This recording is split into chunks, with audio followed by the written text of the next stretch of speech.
So it looks like the presidential transition tide is starting to turn. Let's talk about that. Because a smooth and safe transfer of presidential power, like justice, matters.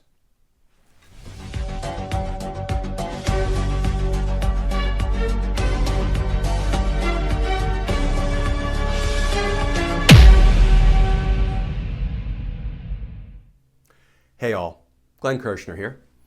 So thus far, it's been a pretty rocky presidential transition. I guess we should call it a non-transition. But there have been a lot of indicators over the past 24 hours or so that the presidential transfer of power logjam is about to break. And let's start with, of all people, Karl Rove. Yes, the Republican, let's go with the word operative. Here's the headline from CNN. Karl Rove acknowledges presidential election won't be overturned. And here's what Rove himself wrote in an op-ed in the Wall Street Journal.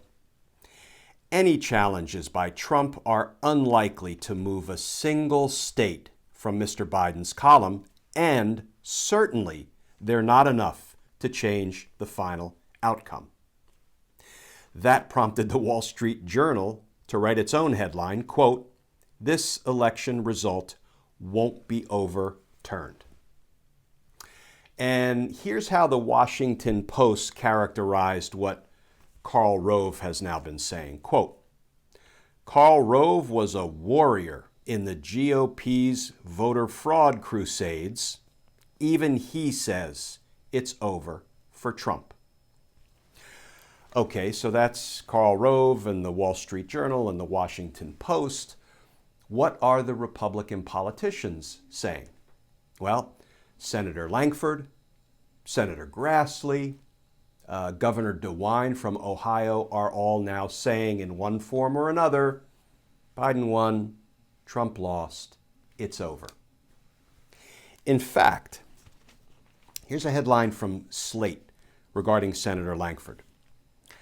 GOP senator says he'll, quote, "step in if Biden doesn't get security briefings by the end of the week."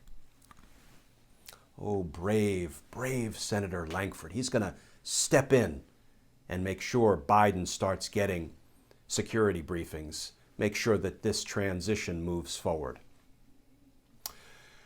Look, both friends and foes from around the world, other world leaders, have acknowledged Biden is the winner. They've called to congratulate Joe Biden. The American people, there was a survey that was published, I believe it was earlier today, saying 79% of the American people recognize, agree, understand that Joe Biden won, and only 3% cling to the belief that Donald Trump won. I didn't see a follow-up question about what the 3% might have been smoking before the poll. 12 Republican lawsuits have been filed and dismissed, some of them scoffed out of court by the judges.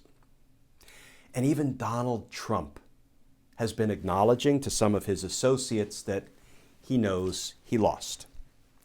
Here's the headline from the Business Insider. Trump is telling allies he will run again for president in 2024 and could announce it before the new year. Really? Put a pin in that.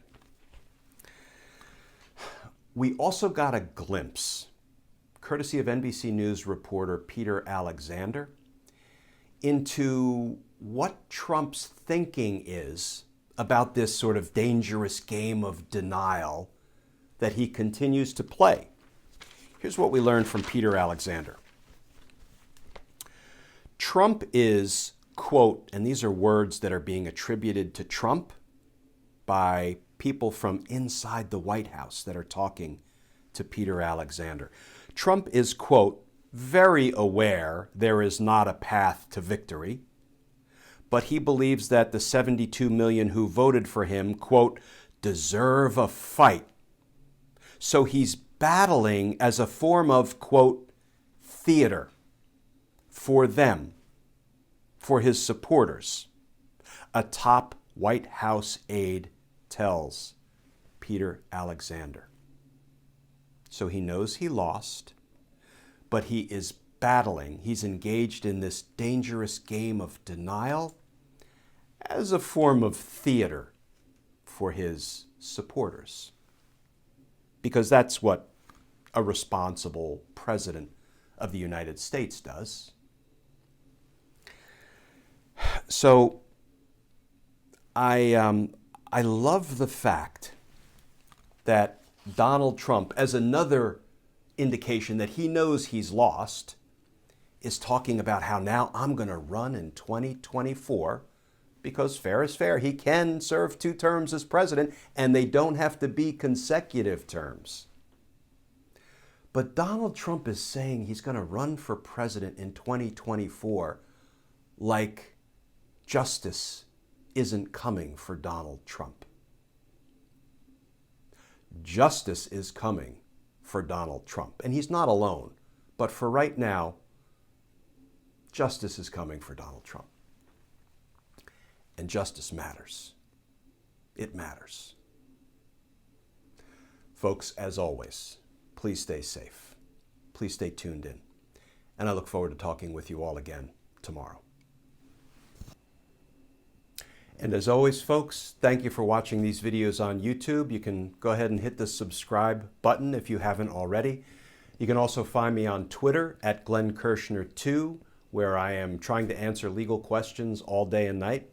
And then finally, if you want to support our all-volunteer efforts, you can go to patreon.com. You can sign up to become a patron, and if you choose to do that, I will send you some Team Justice stickers with a personal handwritten note as my way of thanking you for supporting our efforts and our content. Folks, please stay safe, and I look forward to talking with you all again tomorrow.